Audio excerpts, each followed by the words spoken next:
Throughout history, war has been the most difficult task a state has had to endure. Simply put, holding the innovative edge wins wars. Developing technology secretly and keeping it a secret is the balance every commander strives for. This is not always the case though. The Enigma machine captured from U-110, US drone shot down, even a rogue pilot turning over a MiG-25. Technology always seems to escape to the other side.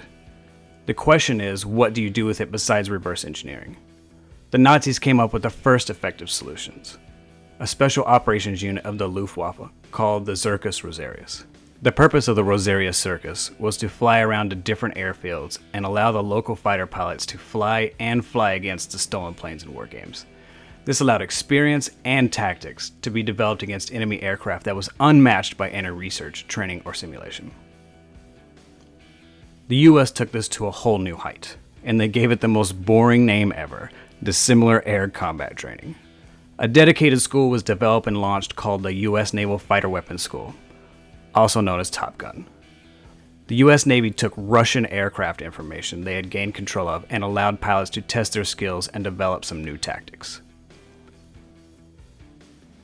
The Argentine Navy, during the invasion of the Falkland Islands, has a radio message intercepted. It ordered the light cruiser General Belgrano to attack the Royal Navy. Meanwhile, HMS Conqueror was on patrol.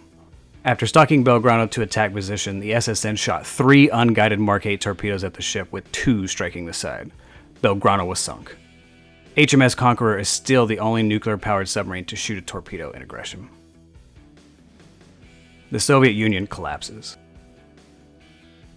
Numbers vary, but the Soviet Union built around 1,450 submarines between 1950 and 1990 and maxed out around 260 at one time. They cannot afford to maintain one of the largest submarine fleets ever, and almost every submarine is abandoned, scrapped, or sold to the highest bidder. And contrary to popular stories, as awesome as they are, no evidence has shown that Pepsi traded $3 billion in Pepsi products to buy 17 submarines. With the Soviet Union no longer an immediate threat and the Middle East getting hot, the US then decides to shift from a submarine force that is dedicated to naval warfare over to land attacks and ISR. The Seawolf design of 8 torpedo tubes, fast, deep diving, and designed to attack ships is essentially scrapped. The LA class is adapted with VLS tubes. 4 of the Ohio class submarines are converted into SSGNs. The Virginia class became an advanced, more versatile LA class with specialized VLS tubes that increased the payload to 40 Tomahawks. Multiple missile attacks from US submarines are conducted successfully in the Middle East. The US then realized that a growing threat from China, North Korea, and Russia needed some resolve.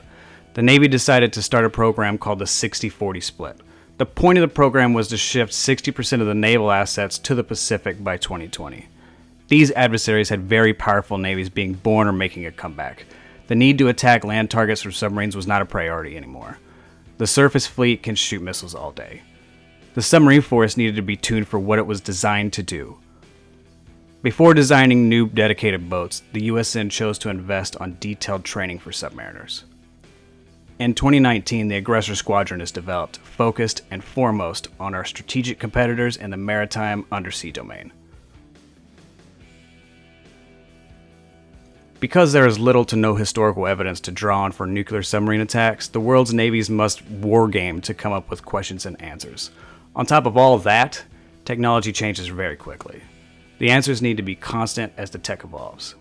The torpedoes used now, like the US Mark 48 Mod 7 and the newest Chinese U-6, are essentially fast-running drones with large explosives on board.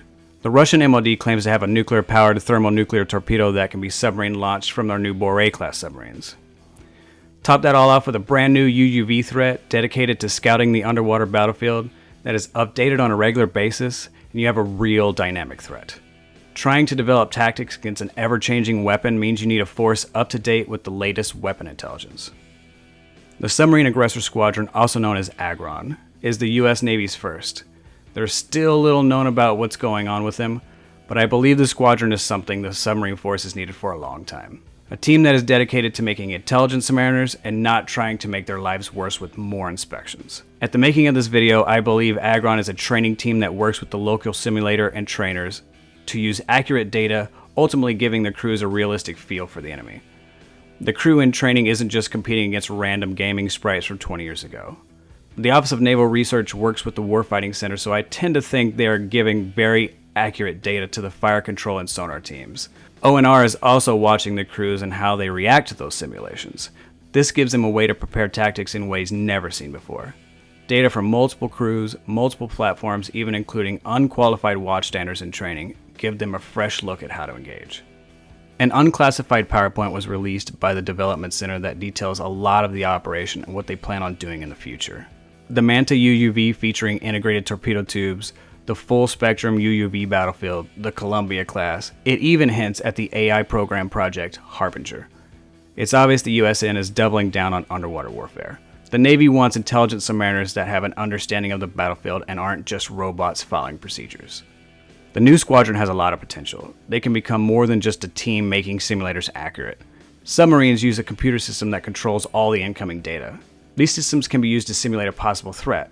And the best part is you actually get to shoot torpedoes at them. The Mark 48 has to be successfully shot 10 times before it is loaded with the war shot. The US Navy loves shooting at fake ships, maybe even a few of our own aircraft carriers if we have the chance. The Squadron might as well take advantage of the need to test Mark 48s to perfect the data that can be analyzed by ONR. This in turn can help develop the AI on the torpedo, and everyone wins. I have said multiple times, and I still believe the Astute class submarine is the best of the best in terms of submarine-on-submarine warfare. The modern UK class was dedicated top to bottom in dealing with naval assets. With the Submarine Aggressor Squadron and the new SSN class being reverted to their original purpose, I think things are going to change. The US will become the dominant attack force in the ocean again. Unless China gets there first. 军的臂膀打向新兴的战场，掀起了巨浪，舆论导向永远不会撼动我的立场。大气层外击败毁坏，往回到我们真实面貌的存在。全域覆盖战场，由我主宰，东方巨龙不败，键盘敲打，霸主弥漫，铲除一切冰台，营造科技战争战略，支援承载未来。街道拉响了警报，人民武警向人民报道，反暴雨、反凶杀、反劫持，特战队员的任务方向，钢枪为伴，弹匣里装满了实弹。敌人们非常的不能够抵抗我们的强悍，执行主动维护稳定，偏偏时刻不能停歇。迷彩服上的橄榄绿要不断的加倍的珍惜。Stand by the spot, we automatic 95. I stay on my toes, keep my pistol all the way up.